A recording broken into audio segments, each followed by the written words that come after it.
This is not a Gameboy Micro. This is called the Waveshare GPM280, a retro handheld recently released on AliExpress that is trying to reinvent the Micro by placing a Raspberry Pi CM3 Plus inside. My name is Brandon and welcome to Retro Dodo.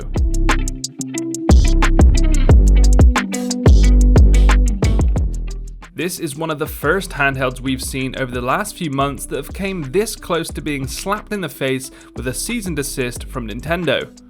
The GPM280 is much larger and far more comfortable than the Micro, even if it feels like we're cheating on our Game Boys when playing with it.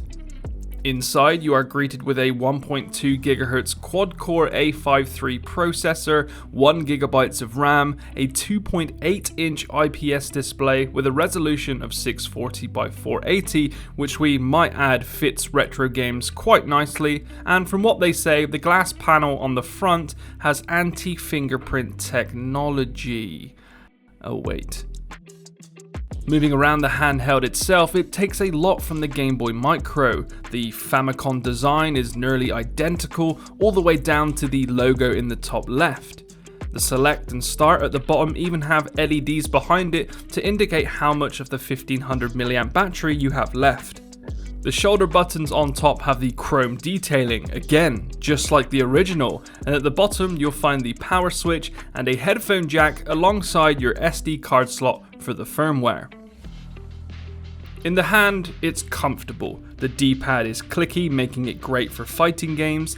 The action buttons are okay, even if the font looks like something from the 90s, and the screen is incredibly bright, with strong colors and nice viewing angles. But the screen is only 2.8 inches, and for a handheld that is similar size to that of the RG351M, it's a big handheld for a tiny screen. Some of you may like this, but we wish the screen was a little bigger. The plastic used on the shell has this glossy finish which looks nice at first, but we found that it becomes a fingerprint magnet after a few minutes of gameplay, and not to mention how slippery it gets when you game for a long period of time.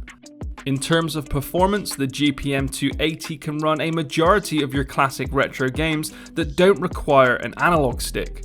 For example, Sega Genesis, Game Boy, NES, PC Engine, Game Boy Advance, and so on. But if you want consoles like the Dreamcast, N64, or PSP to run on here, then you better keep dreaming. Playing Pokemon on the Game Boy and then being able to switch to Sonic the Hedgehog within the press of a few buttons is nice, especially on a handheld that looks like a Game Boy Micro. And because it's a Raspberry Pi, you can add any kind of firmware you want, and the built-in Wi-Fi chip allows you to add ROMs wirelessly, which is pretty nice. We came across very little frame rate drops or audio issues when testing the smaller consoles, which is expected from the reliable CM3 Plus chip. But the biggest downfall with this handheld is simply the price tag.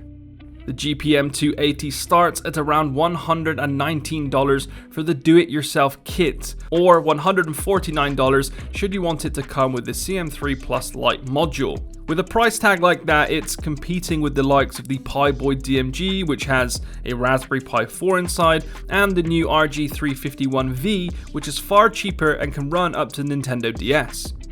It's just too expensive to have a chance in this competitive market. The CM3 Plus module is outdated, the lack of an analog stick limits what games you can play comfortably, and the small screen makes it feel a little cramped.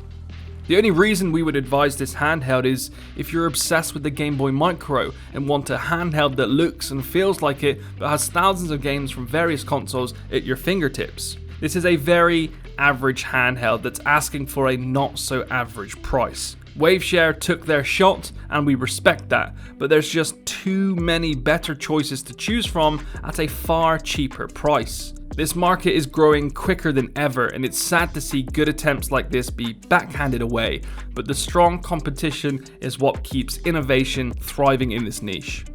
If you want to see more retro handheld reviews, hit that subscribe button and hit the bell notification system so you can get notified when we release a new video. And if you want to go further, we do have a Patreon in the links below if you want exclusive access and monthly giveaways.